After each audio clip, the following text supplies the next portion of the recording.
Okay, all right. We sing our installation hymn, Send, O Lord, your Holy Spirit.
I just wanted to point out one thing that's really kind of funny, is that the moment that Pastor Meyer gets installed, he's not going to preach a sermon, he's not going to pray, he's not going to forgive your sins. What is he going to do? Collect the offering.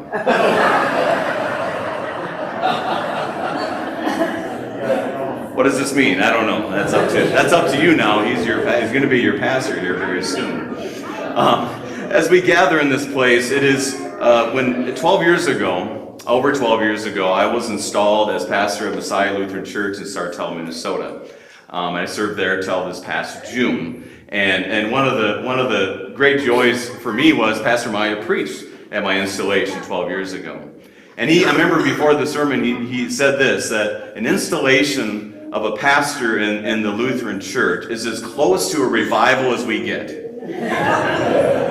Because it's so exciting. It's so exciting sometimes because you don't know the pastor. Of course, you know Pastor Meyer as you served here faithfully these last 18 months or so. But it's quite exciting because it is you, God's people, who have prayed to the Lord of the harvest to send a shepherd, under shepherd of the good shepherd, and the Lord answered that call. It's something that is tangible, been tangible in this congregation for years. As you have Pastor Milo serve here, who was God's servant in this place. As Pastor Johnson came and served these last over 4 years. And now as you see this, we are reminded that God truly does provide for his people. And as we go through the installation rite, there's a lot of formal things that we do, and we do it for a good reason, because all of it is connected to the Word of God. We're not making stuff up here. It's always going to be about the Word of God. And so part of it is learning not only about why we have pastors, but also the responsibilities of a pastor and also the strength that Pastor Meyer will have throughout his time as your under shepherd. And that's the beauty of what we see, is that God answers prayers, and you see that prayer being answered today. So as we begin this rite, let us begin in the name of our God, name of God the Father, the Son, and the Holy Spirit. Amen. Beloved in the Lord, through the church's usual order, the Reverend Monte Meyer has been called by the Lord of the Church to Gloria Dei Lutheran Church at Pequot Lakes, Minnesota. The Lord be with you. We pray. Almighty God, by your Son, our Savior, you have always given to your church on earth faithful shepherds to guide and feed your flock. Therefore we pray, make all pastors diligent to preach your holy word and to administer your means of grace, and to grant your people wisdom to follow in the way that leads to life eternal. Through Jesus Christ, your Son, our Lord, who lives and reigns with you in the Holy Spirit, one God, now and forever. Amen. I ask the other brother pastors to come forward. One of the real joys I've had since June, you can get up now if you want, or you can stay seated if you want. All right, he'll stand. All right. One of the joys I have of being a district president, why don't you guys come up here, is to be able to install an ordination of pastors and commissioning of other commissioned ministers in our church body. And one of the great joys is as pastors usually surround us in this installation rite, it's not we're not trying to show off by any means, but it is something where we call it red as a time of celebration, like at Pentecost, where all of a sudden this message was to go around the world of Christ's death and resurrection. But also, as we go through this rite, you will hear words maybe you don't know. The book of Concord, when we talk about that, is that we stand up here united as one in what we confess, what we believe, teach, and confess. We don't only believe it, but we teach it. In a world where we're never quite sure what people believe, we stand here united as brothers and as pastors, united with you to say we stand on the truth of God's word. We stand on the truth of Christ and the confession that we have as Lutheran Christians. And that is something that I encourage you to really listen today, to hear that word of God, and to have comfort that we're united in Christ. So we begin by hearing that word of God. So hear what Holy Scripture says concerning the institution of the office of the holy ministry. Jesus came and spoke to them, saying, "All authority has been given to me in heaven and on earth. Go therefore and make disciples of all nations, baptizing them in the name of the Father and of the Son and of the Holy Spirit, teaching them to observe all things which I have commanded you. And lo, I am with you always, even to the end of the age." Matthew 28:18-20. Now as we hear God's word, hear what Holy Scripture says concerning the responsibilities of your pastor, those who hold the office of the holy ministry. Jesus said to them, "Thus it is written, that the Christ should suffer and on the third day rise from the dead. That repentance and forgiveness of sin should be proclaimed in his name to all nations, beginning in Jerusalem." In Luke chapter 24. It also tells us in 1 Corinthians chapter 4, this is how one should regard us, as servants of Christ and stewards of the mysteries of God. Moreover, it is required of stewards that they must be found trustworthy. 1 Corinthians chapter 4. Also, I love today that you had the reading 2 Timothy chapter 4, which was the reading assigned for today, where Paul tells the young pastor Timothy, which relates to even if your pastor is a little older. Wow.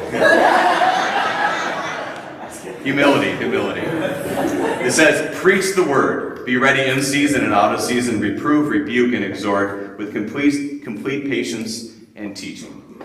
You have called a preacher to preach the word. One more? Okay. "Take heed to yourselves and to all the flock, among which the Holy Spirit has made you overseers, to shepherd the church of God, which he has purchased with his own blood." Acts 20:28. Hear what Holy Scripture says concerning the strength and promise that God gives to those in the office of the holy ministry. "Let the one who boasts, boast in the Lord. For it is not the one who commends himself who is approved, but the one whom the Lord commends." 2 Corinthians chapter 10. Dear brother in Christ, Monte, I'm going to have you stand down here because I just want to tell you what to do. Dear brother in Christ, the Lord grants that you receive and keep these words in your heart so that you may be strengthened and encouraged in your labors. God gathers his church by and around his holy gospel, and thereby also grants its growth and increase according to his good pleasure. That this may be done, he has established the office of the holy ministry, into which you have been called by the church and have been ordained and consecrated by prayer and laying on of hands. It is fitting that you should again acknowledge the responsibilities of this holy office, in which you are to serve as pastor of this congregation. In the presence of this congregation and before our Lord, I ask you, as you are to give an account before him on that last day, I ask you these questions. Do you acknowledge that the Lord has called you through his church into the ministry of word and sacrament? I do. And do you believe and confess the canonical books of the Old and New Testament, the Bible, to be the inspired word of God and the only infallible rule of faith and practice? Yes, I believe and confess the canonical scriptures to be the inspired word of God and the only infallible rule of faith and practice. Do you believe and confess the three ecumenical creeds, namely the Apostles', Nicene, and Athanasian, as faithful testimonies to the truth of the Holy Scriptures? And do you reject all the errors in which they condemn? Yes, I believe and confess the three ecumenical creeds because they are in accord with the word of God. I also reject all the errors they condemn. Do you confess the unaltered Augsburg Confession to be a true exposition of Holy Scripture and a correct exhibition of the doctrine of the Evangelical Lutheran Church? Do you confess the apology of the Augsburg Confession, the small and large catechisms of Martin Luther, the small called articles, the treatise on the power and primacy of the Pope, and the formula of Concord, as these are all contained in the Book of Concord, are also in agreement with this one scriptural faith? Yes, I make these confessions my own because they are in accord with the word of God. Do you promise that you will perform the duties of your office in accordance with these confessions, meaning that you not only believe it, but that you'll do it? That you'll preach and teach, and your administration of the sacraments will be in conformity with the Holy Scriptures and with these confessions? Yes, I promise with the help of God. I just wanted to say this quickly, is when we're in confirmation, you confess this, and you ask kids to do this too, that you will believe in this even to the point of death. Which in 8th grade, what's going on? But this is the life of the baptized Christian. You always say, yes, with the help of God. And that's what he is promising here. Yes, with the help of God. Because my father on my ordination day said, you can't do this on your own. It is only with the help of God. Sorry. Will you faithfully instruct both young and old in the chief articles of the Christian doctrine? Will you forgive the sins of those who repent, and will you promise to never divulge the sins confessed to you? Will you minister faithfully to the sick and dying? Will you demonstrate to the church a constant and ready ministry centered in the gospel? Will you admonish and encourage the people to a lively confidence in Christ and holy living? Yes, I will with the help of God. Finally, will you honor and adorn the office of the holy ministry with a holy life? Will you be diligent in the study of the Holy Scripture and the confessions? And will you be constant in prayer for those under your pastoral care? I will, the Lord helping me through the power and grace of his Holy Spirit. Very good. I'll have you turn to the congregation. It tells us in Hebrews chapter 13, obey your leaders and submit to their authority. As they keep watch over you as men who must give an account. Obey them as their work will be a joy, not a burden, for that would be of no advantage to you. When we speak about this, it is always, and I know Pastor Meyer preaches and teaches this, it's not just about us and what we do, but it's about what we do together. And the responsibility, the burden that we carry as pastors is your spiritual welfare. And not because we are going to control all of you, but because we care about you. You know, we actually care about what happens to you. We actually pray for you all the time. And I know Pastor Meyer does for you. So as we are about to make some solemn pledges here, it goes not only to him, but also to you. Because this connection of pastor, the priesthood of all believers, united in Christ in baptism, it's not just about us, it's not just about you, but it's about all of us together as God's people. And so I request two things of you. Number one, patience. I think they've been patient with you to this point, haven't they? Yeah, they're patient, okay. And God gives that patience. It's to be patient because the reality is, as Monte and I, Pastor Meyer and I stand next to each other, we've both gone through a lot over 23 years. And the reality of that is that there's a lot of forgiveness along the way. A lot of repentance needed. A lot of forgiveness that our Lord always gives. And as you join together, for how long the Lord has you together, we pray for that forgiveness and patience that the Lord will give. So that's my request for you. Number one, pray for him. Pray for Nadine as she continues in service with him, for his family. About 4 years ago, I went back to Wadena, where I grew up, and I went to Larry's Family Pizza, which is his favorite place to eat pizza in Wadena. And I walk in there, it's after pastor's conference, and I walk in, and we're ordering, and right there and then, this older gal from St. John's Wadena sees me and goes, "Brady, you're here!" And you're like, "Oh man, okay. Oh, this lady knows everything about me." Anyways, and she says, "Brady, come with me." So she takes me to the back room. I didn't know what was going on, but anyway, she took me to the back room, and there were 12 ladies there from my home church, 11 of whom knew who I was. One gal's like, "Who's that guy?" Anyways, but they're all from that church growing up. And it hit me at that point that all those ladies were part of a group that prayed for me growing up. Were a major part of my life growing up, witnessed the faith to me and witnessed all that to me as well. And this extends not just to Monte's kids who are here today, and I encourage you to pray for them, because as pastor's kids, we all need it. We kind of have a certain amount of PTSD in our lives. But secondly, for the extended family. For his extended family, it's not even here, because we all join together in this, and we're all together. And so I ask all of you, you've heard the solemn promise of Pastor Meyer, who's called to be your pastor. Will you receive him, show him that love, honor, and obedience that the Lord that you owe to the shepherd and teacher placed over you by your Lord Jesus Christ?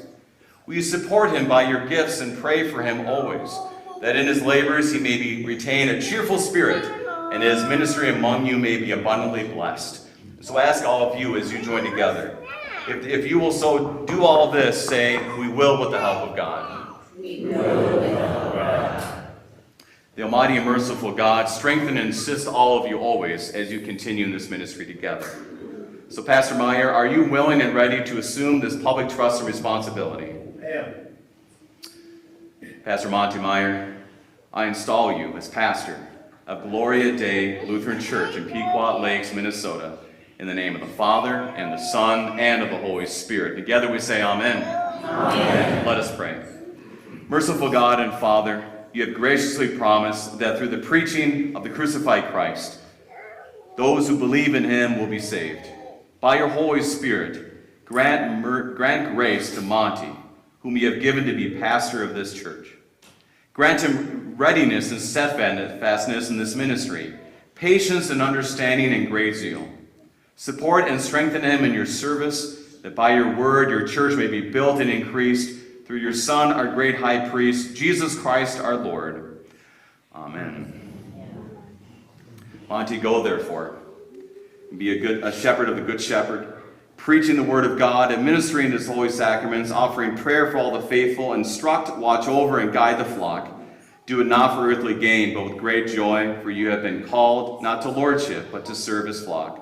And when the chief shepherd appears, you will receive the crown of glory that will never fade. The Almighty and merciful God, the Father, Son, and Holy Spirit, bless and preserve you. Amen.